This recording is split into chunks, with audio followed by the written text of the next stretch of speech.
The tariff rate on China remains where it was yesterday, at the 145% level. The president made it very clear when the United States is punched, he will punch back harder. And he hopes to make a deal that benefits the American worker and our companies that have been ripped off for far too long. Well, all of this signals a hot war that is brewing over trade with China. We are in the thick of this with our largest adversary as we speak this afternoon. So we're seeing a lot of escalation, too, in the Cold War area of the relationship with President Xi. Militarily, China is outproducing the United States. President Trump wants to spend $1 trillion to fix that imbalance.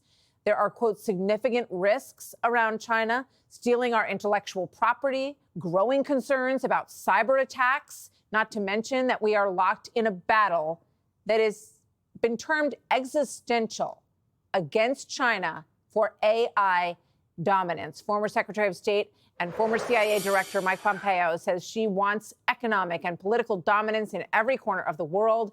And he joins me now. Secretary Pompeo, welcome. Always good to have you here. You know, to me, everything we've talked about this week really boils down to this.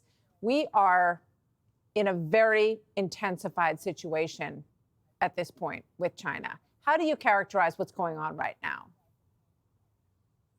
Well, Martha, it's great to be with you. And I think you characterize it precisely right.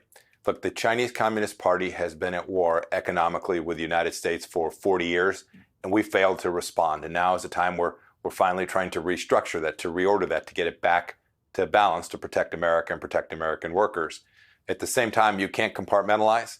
The Chinese Communist Party has built out a significant military, a significant space program, a big nuclear weapons arsenal.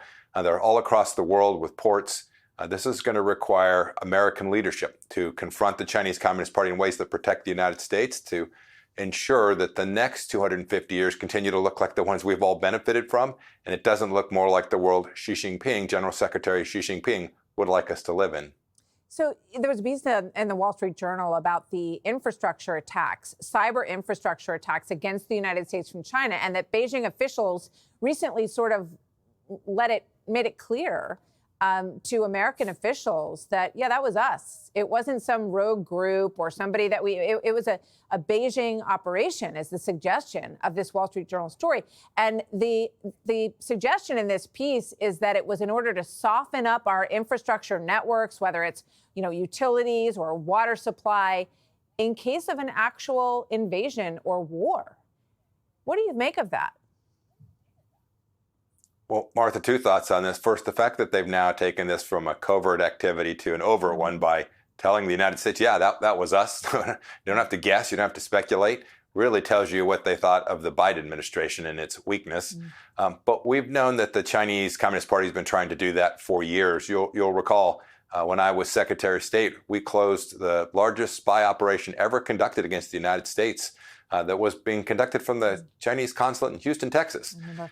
They've been conducting an effort to prepare for this moment for an awfully long time. And so President Trump has got a complicated task. They now have friends and partners in this mischief, the Russians, the Iranians, the Venezuelans.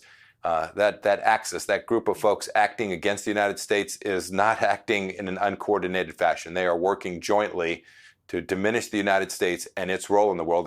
And we can't let that happen for the next generation. And I don't think President Trump's going to let that happen. Secretary Pompeo, always good to see you. Thank you very much. Thank you, Martha. Weekend. Have a good afternoon. You as well. Hey, Sean Hannity here. Hey, click here to subscribe to Fox News YouTube page and catch our hottest interviews and most compelling analysis. You will not get it anywhere else.